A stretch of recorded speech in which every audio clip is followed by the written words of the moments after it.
پورے ملک میں یہ دیکھا جا رہا ہے کہ مسلمانوں کے سماج میں، مسلمانوں کے معاشرے میں، مسلمانوں کے مزاج میں یہ دیکھا جا رہا ہے کہ دن بدن شریعت سے اور سنت سے مسلمان دوری اختیار کر رہا ہے۔ اگر یہ لفظ کہا جائے کہ مسلمانوں کو جناب رسول اللہ صلی اللہ علیہ وسلم کے سنت سے دھیرے دھیرے نفرت پیدا ہوتے جا رہی ہے اور ویسٹرن کلچر سے محبت پیدا ہو رہی ہے، مسلمان نبی کے طریقے کو دھیرے دھیرے چھوڑ رہا ہے اور یہود و نصارہ، ویسٹرن کلچر، یورپین کلچر، یہود و نصارہ کا طریقہ، یہود و نصارہ کا کلچر اس کا مسلمان اپنا رہا ہے۔ میرے محترم بزرگوں، میرے بھائی اور میرے نوجوانوں، یہ بہت بڑا المیہ ہے، یہ بہت رونے کی، فکر کی بات ہے، بہت درد کی بات ہے مسلمانوں کے لیے۔ کیا مسلمان نبی کے طریقے کو اپنی شادی بیاہ سے ہٹا رہا ہے اور یورپین کلچر، ویسٹرن کلچر کو شادی بیاہ میں داخل کر رہا ہے؟ کھانے پینے کا طریقہ جو ہمارے نبی نے بیان کیا تھا، نبی نے یہ سکھایا ہے مجھے کہ زمین پر بیٹھ کر کھانا، آج مسلمانوں کی شادی بیاہ میں، مسلمانوں کے پارٹیوں میں، ولیموں میں کھڑے کھڑے کھانے کا انتظام کیا جا رہا ہے۔ اور اس سے بھی درد بھری بات یہ ہے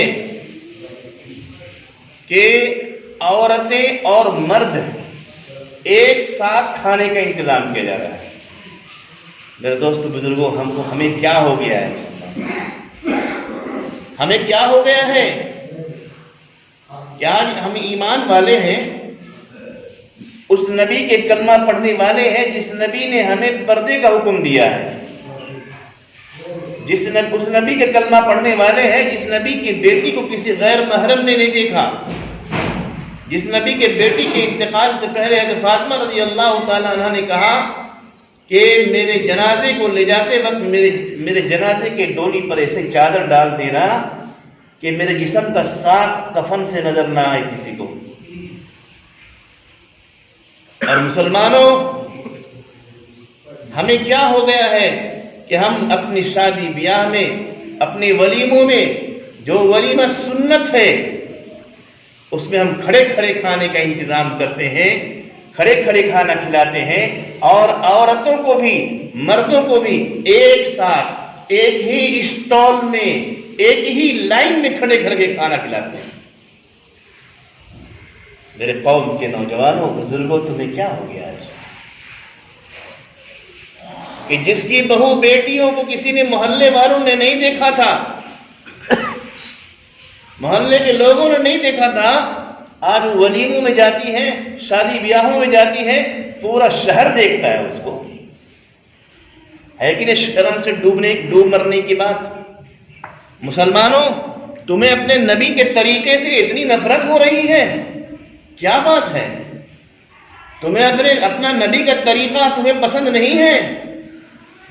ارے جس نبی نے پوری دنیا کو انسانیت سکھایا، جس نبی نے پوری دنیا کو تہذیب و تمدن سکھایا، بہترین کلچر دنیا والوں کو دیا نبی نے، اور آج ہم اس نبی کے طریقے کو چھوڑ رہے ہیں۔ جناب رسول اللہ صلی اللہ علیہ وسلم نے تشریف لانے سے پہلے انسانیت کیا چیز تھی، ہمدردی کیا چیز تھی، عورتوں کی عزت و مقام کیا تھا؟ کچھ بھی نہیں تھا۔ انسان جانوروں کی طرح زندگی گزار رہا تھا۔ لیکن ہمارے ماں باپ قربان جائے جناب رسول اللہ صلی اللہ علیہ وسلم کی ذات مقدس پر، کہ انہوں نے پوری دنیا کو سکھایا، اور اس نبی کے قانون، بنائے ہوئے قانون کو غیروں نے اپنایا۔ بہت افسوس اور بہت دکھ ہوتا ہے کہ جب ایک انگلینڈ کے ایک پرچے میں اس زمانے میں اخبار میں نکلا تھا کہ مسلمانوں کو ترکی جب یعنی خلافت عثمانیہ ختم ہوئی ترکی سے، تو پھر قانون کا معاملہ آیا، قانون کون سا چلے گا، قانون کیسا ہونا چاہیے. تو مسلمانوں نے قانون جو ہے اپنے کچہریوں کے لیے قانون یورپ سے لیا، یورپین قانون کو اختیار کیا. تو یورپ کے ایک لٹریچر، ایک پترکار یعنی اس نے لکھا، بہت اچھی بات لکھی کہ افسوس کی بات ہے کہ جو مسلمان جس نبی کا کلمہ پڑھتا ہے اس نبی کی، ان کی نبی کے تمام چیزوں سے ہم لوگوں نے اختیار کیا، قوانین لیے، اور آج وہی مسلمان ہم لوگوں سے یورپین قانون لے رہا ہے. آپ کو معلوم ہے آج بھی ہمارے ہندوستان کے اندر اگرچہ قوانین بہت سے ایسے ہیں جو اسلام سے ڈائریکٹ ٹکرا رہا تھا، ڈائریکٹ اسلام کا قانون تھا، اس کو تو ہٹا دیا ہے، لیکن 70% قانون جو ہے اسلامی ہدایہ کتاب آتی ہے اسی سے لیا ہے، اور الفاظ بھی وہی ہیں. جی ہاں، ضمانت، لفظ ضمانت آپ سنتے ہیں نا، یہ خالص اردو ہے. میری گاڑی ایکسیڈنٹ کر گئی تھی، تو تھانے سے میں جب اپنی گاڑی کو لینے گیا تو ایک فارم دیا، اس فارم میں لکھا ہوا تھا ذمہ نامہ. میں حیران ہو گیا دیکھ کر، ذمہ نامہ یعنی آپ کو دیا جا رہا ہے، آپ کی چیز ذمہ دے دی جا رہی ہے. تو آج کورٹ کچہریوں کی آپ تمام چیزوں کو دیکھ کے سب اسلامک باتیں ہیں. وکیل، لفظ وکیل کیا ہے؟ یہ سب اسلامک چیزیں ہیں. کہاں سے لائیں گے؟ تو غیروں نے اسلام سے لیا، اور افسوس ہے مسلمانوں، ڈوب مرنے کی بات ہے کہ تم غیروں کے طریقے کو اختیار کر رہے ہو. ولیمے کرتے ہو، بے پردہ عورتوں مردوں کا کھانے کا انتظام ایک ساتھ کرتے ہو، نبی کی سنت کو ادا کر رہے ہو اور کھڑے کھڑے کھانے کا انتظام کر رہے ہو. اور بڑے افسوس اور شرمندگی کی بات ہے دوستو، اس سے بھی بری بات کہ مسلمانوں کے شادیوں میں دیکھا جا رہا ہے کہ دولہا اور دلہن جو ہے تمام مجمع کے سامنے اسٹیج لگتا ہے، دلہن کو بالکل سجا کر کے اور دولہے کو بے حیا کی طرح سامنے بٹھا دیا جاتا ہے، اور جو لوگ آتے ہیں دیکھتے بھی ہیں، اور فوٹوگرافر سامنے ہوتا ہے، اور بعض لوگ آزو بازو میں دلہن کے ساتھ بیٹھ کر کھڑے ہو کر فوٹو کھنچواتے ہیں. کیا ہو گیا مسلمانوں تمہیں؟ تیرے ضمیر کو کیا ہو گیا ہے؟ اسلام کی تمام چیزیں نکال دی اپنے گھروں سے، نبی کے تمام طریقوں کو اپنے گھروں سے، شادیوں سے، اپنے پارٹیوں سے اکھاڑ کر پھینک دیے، اور غیروں کے طریقوں کو اپنا رہے ہو، ویسٹرن کلچر کو اپنا رہے ہو. یاد رکھو جناب رسول اللہ صلی اللہ علیہ وسلم نے ارشاد فرمایا ہے، من تشبہ بقوم فہو منہم، جس نے جس قوم کی نقل اختیار کی وہ انہی لوگوں میں کے ساتھ قیامت کے دن اٹھایا جائے گا. یہ حدیث آپ کو بہت کم سنائی جاتی ہوگی، آج سنیے اور لکھیے اس حدیث کو. آقا نامدار مدینے کے تاجدار محمد عربی صلی اللہ علیہ وسلم نے فرمایا، من تشبہ بقوم فہو منہم. اے لوگوں، تم دنیا والوں کی نظر میں بہترین دیندار کہلاتے ہوگے، صف اول میں نماز پڑھنے والے ہوگے، صافہ چوگا کرتا پہننے والے ہوگے، ہر سال حج عمرے کرنے والے ہوگے. پوری دنیا کے لوگ غیر ایمان والے بھی تجھے پکے اور سچے مسلمان سمجھتے ہوں گے، لیکن جب تیری موت ہوگی، قیامت کے دن جب اٹھائے جاؤ گے، تو قیامت کے دن ایمان والوں کو ایک ساتھ ایک جگہ جمع کیا جائے گا، اور یہودیوں کو ایک طرف جمع کیا جائے گا، اور مشرکین کو ایک طرف جمع کیا جائے گا. اور میرے دوستو بزرگوں، وہ لوگ جو لوگ دنیا میں دوسروں کی نقل اختیار کرتے تھے، دوسری قوموں کی نقل اختیار کرتے تھے، ان کو بھی انہی کے ساتھ قیامت کے دن کھڑا کیا جائے گا، اور انہی کے ساتھ جہنم میں پھینک دیا جائے گا. یہ حدیث کا مطلب ہے یہ کہ جس نے جس قوم کی نقل اختیار کی قیامت کے روز انہیں کے ساتھ ہوگا۔ دنیا میں جتنی نمازیں پڑھ لو، جتنے حج عمرے کر لو، لیکن اگر غیروں کے طریقے کو چھوڑو گے نہیں، غیروں کی نقلوں کو تم نہیں چھوڑو گے مسلمانوں، میرے نوجوانوں، تو یاد رکھو سب بیکار ہو جائے گی۔ قیامت کے دن انہیں قوم کے ساتھ تمہیں اٹھا کر جہنم میں پھینک دیا جائے گا۔ آج بڑا دکھ ہوتا ہے مجھے، بہت افسوس کی بات ہے کہ آج برتھ ڈے منانا ایسا رواج پکڑ لیا ہے کہ اس کو کوئی عیب ہی نہیں سمجھتے۔ نمازی ہے، عالم ہے، مبلغ ہے، سب کچھ ہے، جب اس کے بچے کا گھر میں برتھ ڈے ہو رہا، معلوم ہو کہ برتھ ڈے ہو رہا ہے، بیٹا کا، پوتا کا برتھ ڈے ہو رہا ہے، ارے کیا سمجھ رکھا آپ نے اس کو؟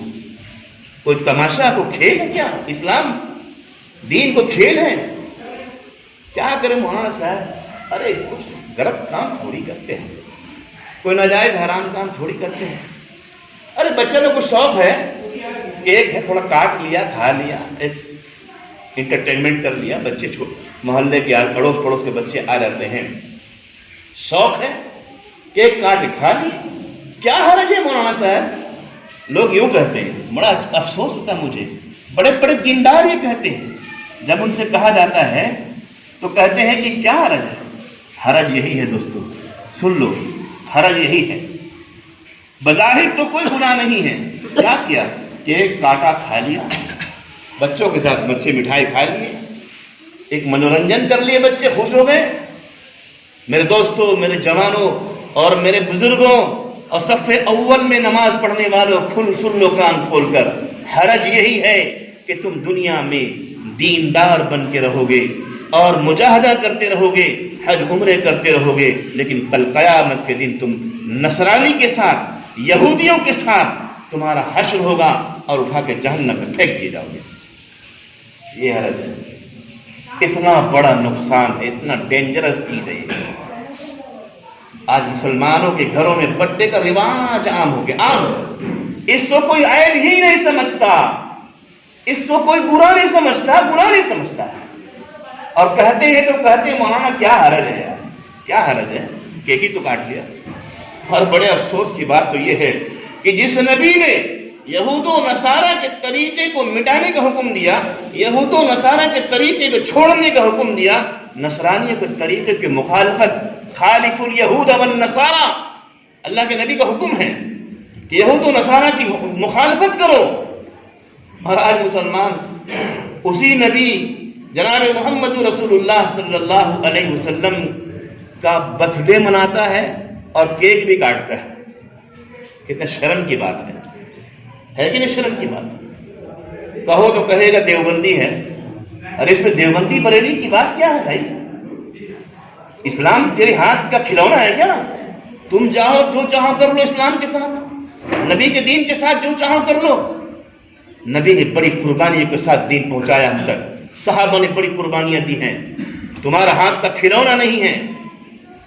میرے نوجوانوں، بزرگوں، اور افسوس اس میں بھی ہوتا ہے، بہت زیادہ دکھ ہوتا ہے کہ لوگ بوڑھے ہو گئے ہیں، 60 سال کے ہو گئے، میرج اینیورسری بن رہا ہے، عام ہو رہا ہے یہ سب۔ مجھے تو تعجب ہے کہ لوگ کیا کریں، بچے لوگ ہیں نا، بچے ہیں، بہو ہیں، بیٹیاں ہیں، پاپا ممی، ارے آج ممی کا 60واں سالگرہ میرج اینیورسری ہے، پاپا کا 60واں، 50واں اور 51واں اور 25واں سلور جبلی اور فلانا ٹھکانا میرج اینیورسری ہے۔ ممی پاپا بڈھے ہو گئے ہیں، قبر میں پیر لٹکا ہوا ہے، اور میرج اینیورسری منا رہے ہیں۔ کہاں سے طریقہ لایا؟ کیا نبی کا طریقہ ہے؟ یہود و نصارہ کا طریقہ ہے یہ میرج اینیورسری منانا۔ میرے مسلمانوں، کیا ہو گیا تمہیں؟ تیرے ایمان کو کیا ہو گیا؟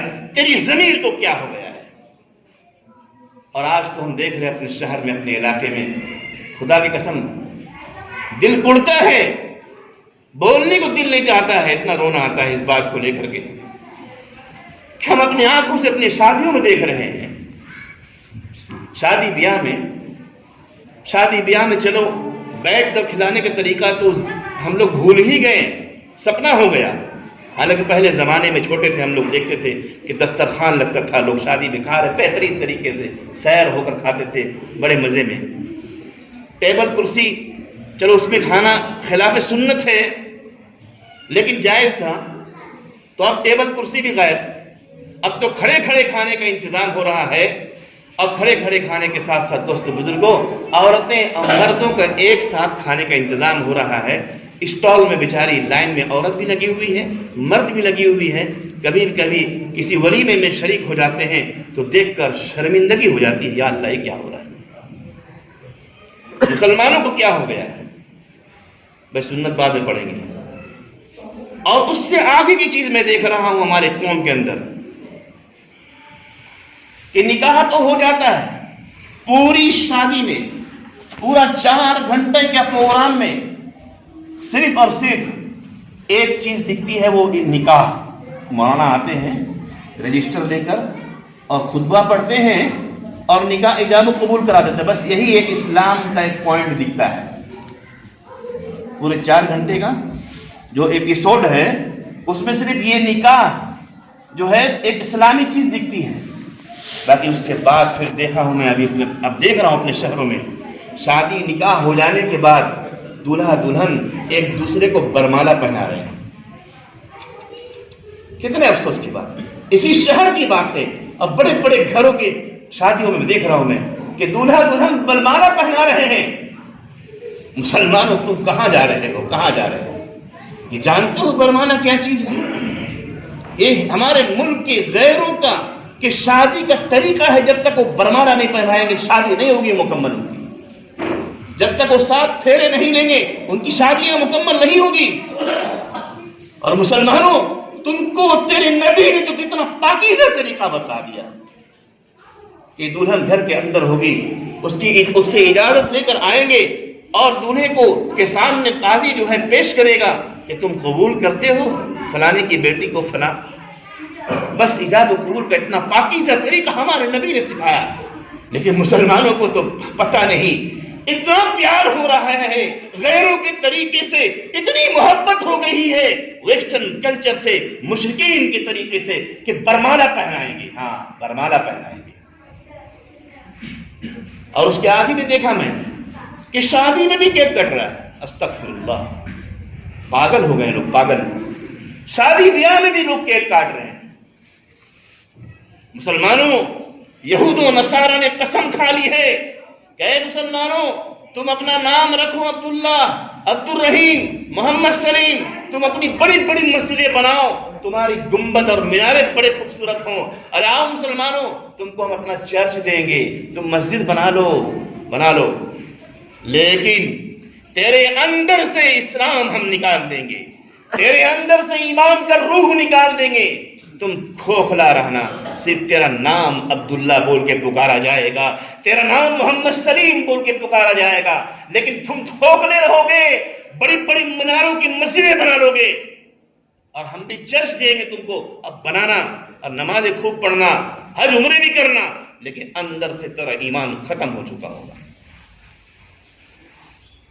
میرے نوجوانوں، میرے بزرگوں، یاد رکھو اگر ہم نے یہود و نصارہ کا کلچر کو ہم نے نہیں چھوڑا، ان طریقوں سے ہم نے دشمنی نہیں کی، نفرت نہیں کیا، اپنی شادی بیاہ سے، اپنے رسم و رواج سے، اپنے گھروں سے ہم نے یہودیوں کے طریقے کو نہیں نکال کر پھینکا، مشرکین کے طریقے کو نہیں نکال کر پھینکا، اور ہم اسی طرح محبت کرتے رہے ان کے طریقوں سے اپنے تمام زندگی میں، اپنے گھروں میں، اپنی شادی بیاہ میں غیروں کے طریقوں کو ہم اپناتے رہیں گے. تو یاد رکھو اللہ رب العالمین نے قرآن میں فرمایا ہے وَيَسْتَبْدِلْ قَوْمًا غَيْرَكُمْ ثُمَّ لَا يَكُونُوا أَمْثَالَكُمْ. کہ اے لوگوں اگر تم نے تیرے نبی کے طریقے کو اختیار نہیں کی، نبی کے طریقے سے نفرت کیا اور غیروں کے طریقے کو اختیار کرتے رہے اور گناہوں میں ملوث ہوتے رہے، تو یاد رکھو اللہ رب العالمین تم کو بدل دیں گے، تمہاری جگہوں میں دوسری قوموں کو لا کر کھڑا کر دیں گے. بہت خطرناک وعید ہے یہ. تمہاری جگہوں میں دوسری قوموں کو لا کر کھڑا کر دیں گے. ثم لا يكونوا امثالكم، اور وہ تم جیسے نہیں ہوں گے. یاد رکھو، تم جیسے نہیں ہوں گے کہ آدھے ادھر آدھے ادھر، مسجد بھی جاتے ہیں اور حرام کام بھی کرتے ہیں، مسجد بھی جاتے ہیں، برتھڈے بھی مناتے ہیں، مسجد بھی جاتے ہیں، بے پردہ عورت اور مرد کا کھانے کا شادی بیاہ میں انتظام کرتے ہیں، ولیمہ بھی کرتے ہیں، نکاح بھی کرتے ہیں، اور برمانہ بھی پہناتے ہیں، اور تمام ہم حج عمرے بھی کرتے ہیں، لیکن یہود و نصارہ کا طریقے سے محبت کرتے ہیں. ایسے مسلمانوں یاد رکھو، وَيَسْتَبْدِلْ قَوْمًا غَيْرَكُمْ ثُمَّ لَا يَكُونُوا أَمْثَالَكُمْ. اللہ تمہیں اٹھا کر پھینک دے گا اور تیری جگہوں میں یہود و نصارہ کو اسلام کی دولت دے گا، مشرکین کو اسلام کی دولت دے کر لا کر کھڑا کر دے گا، اور اللہ ان سے اسلام کی خدمت لے گا. ابھی چند مہینے قبل میں نے دیکھا، خدا کی قسم اس آیت کریمہ کا جھلک میں نے دیکھا. میں نے سوشل میڈیا میں ایک نیوز دیکھا کہ ایک خاتون یورپ کی عیسائی تھی، اسلام قبول کی. اسلام قبول کرنے کے بعد وہ جس کمپنی میں جاب کرتی تھی وہاں بے پردگی کا ماحول تھا، تو وہ خاتون نے جا کر ریزائن دے دیا کہ میں یہاں نوکری نہیں کروں گی. کمپنی کے مینیجر نے پوچھا ریزن کیا ہے، واٹ از یور ریزن، کیا آپ کے ریزائن دینے کا ریزن کیا ہے، کیوں آپ چھوڑ رہے ہیں کمپنی، اتنی اچھی کمپنی، اتنا اچھا جاب، اتنی اچھی سیلری. تو خاتون نے کہا کہ میں اسلام قبول کر چکی ہوں اور میرے اللہ نے پردے کا حکم دیا ہے، اور یہاں پر آفس کے اندر پردہ نہیں، پردے کا اہتمام نہیں ہو سکے گا، اس لیے میں ریزائن دے رہی ہوں. اللہ اکبر کبیرہ. خدا کی قسم میرے نبی، میرے ماں باپ قربان جائیں، تیری باتیں سچی تھی کہ تم دین پر جمو گے، تم دین پر قائم رہو گے، جمو گے، استقامت کرو گے، اللہ تیری مدد کرے گا. خدا کی قسم اللہ کی مدد کو میں نے دیکھا. وہ عیسائی عورت مسلمان ہوتی ہے، کمپنی کو ریزائن دیتی ہے کہ پردہ نہیں ہو سکے گا، ہمیں بے پردہ آنا پڑے گا، میں اس لیے ریزائن دیتی ہوں.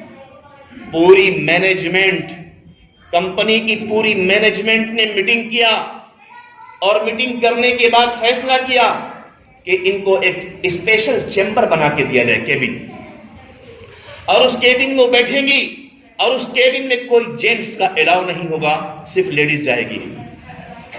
خدا کی قسم وہ عورت جمی، عیسائی عورت اسلام قبول کی اور دین پر قائم رہی، اور اس کی وجہ سے نوکری چھوڑا.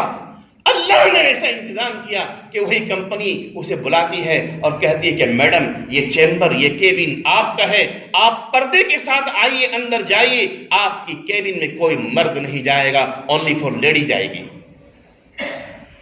اس آیت کریمہ کا جھلک میں نے دیکھا مسلمانوں. وَيَسْتَبْدِلْ قَوْمًا غَيْرَكُمْ ثُمَّ لَا يَكُونُوا أَمْثَالَكُمْ، کہ اللہ تمہاری جگہوں میں دوسری قوموں کو لا کر کھڑا کر دے گا، وہ تمہارے جیسے نہیں ہوں گے کہ مسجد بھی آئیں گے، وہاں بھی جائیں گے، وہ بھی کریں گے، یہ بھی کریں گے، تمہارے جیسے نہیں ہوں گے. میرے نوجوانوں اور میرے مسلمان بھائیوں، میں تم سے پوچھنا چاہتا ہوں کہ تمہیں، آج لوگ کہتے ہیں نا کہ جناب دین پر چلنا بڑا مشکل ہے، دین پر چلنا بڑا مشکل ہے، سنت پر چلنا بڑا مشکل ہے، ہمارے وطن میں بڑا مشکل ہے. میرے نوجوانوں اور میرے قوم کے مسلمانوں، میں تم سے پوچھنا چاہتا ہوں چند سوال کہ تمہیں کس نے مجبور کیا کہ تم برتھڈے مناؤ؟ کس نے مجبور کیا؟ بتاؤ، کسی نے مجبور کیا؟ نوجوانوں بتاؤ مجھے کہ تمہیں کس نے مجبور کیا کہ تم اپنے دعوت ولیمہ میں کھڑے کھڑے کھانے کا انتظام کرو؟ مسلمانوں تمہیں کس نے مجبور کیا کہ تم عورتوں اور مردوں کا ایک ساتھ بے پردہ کھانے کا انتظام کرو؟ کس نے پریشرائز کیا؟ کیا آر ایس ایس نے کیا؟ یہودیوں نے کیا؟ نصرانیوں تم کو زبردستی آ کر بولے؟ مسلمانوں تم کو کس نے مجبور کیا کہ تم برمانہ پہناؤ؟ مسلمانوں تمہیں کس نے مجبور کیا کہ تمہیں ایک دوسرے کا کیک کاٹو، چاہے برتھڈے ہو، میرج اینیورسری ہو، شادی ہو؟ کس نے مجبور کیا؟ کسی نے مجبور کیا؟ ہاں نہیں میں بولو جوانوں، آج کسی نے تم کو مجبور کیا کہ تم یہ کام کرو؟ کسی نے مجبور نہیں کیا ہے. خدا کی قسم لیکن آج ہم خود اپنے شوق سے اختیار کر رہے ہیں، اپنے محبت سے اختیار کر رہے ہیں یہودیوں کے طریقے کو، مشرکین کے طریقے کو۔ یاد رکھو مسلمانوں، یہ ہم نے اپنے اختیار کیا ہے، کسی نے مجبور نہیں کیا۔ اللہ کا شکر مناؤ کہ آج اللہ کا فضل ہے کہ ہمیں دین پر چلنے میں کوئی مجبور نہیں کر رہا ہے، خلاف شریعت کام کرنے میں کوئی مجبور نہیں کر رہا ہے۔ اللہ کا بہت بڑا احسان ہے میرے نوجوانوں، میرے بزرگوں۔ کتنا بڑا گناہ ہم کر رہے ہیں کہ یہودیوں کا طریقہ، مشرکین کا طریقہ، یہود و نصارہ کا کلچر اپنا رہے ہیں، اور جناب محمد رسول اللہ صلی اللہ علیہ وسلم نے جنہوں نے پوری دنیا کو اس انسانیت سکھائی، تہذیب سکھایا اور زندگی گزارنے کا طریقہ سکھایا، آج ان کا نام لینے والے ہم ہیں۔ آج ان کے طریقوں سے ہم نفرت کر رہے ہیں، ان کی سنتوں کو ہم چھوڑ رہے ہیں، ان کے تمام طریقوں کو اپنے گھروں سے نکال کر پھینک رہے ہیں۔ میرے نوجوانوں، تم سے ہم آج تشکیل کرتے ہیں، ہم چلے 4 مہینہ تم سے نہیں مانگ رہے ہیں، آج تم سے ہم تشکیل کرتے ہیں، ہاتھ جوڑ کر بھیک مانگتے ہیں۔ آج ہاتھ اٹھا کر ارادہ کرو انشاءاللہ کہ ہم برتھ ڈے نہیں منائیں گے انشاءاللہ۔ ہاتھ اٹھاؤ، ہم میرج اینیورسری نہیں کریں گے، کیک نہیں کاٹیں گے، شادی بیاہ میں کھڑے کھڑے کھانے کا انتظام نہیں کریں گے، عورتوں اور مردوں کا بے پردہ انتظام نہیں کریں گے انشاءاللہ۔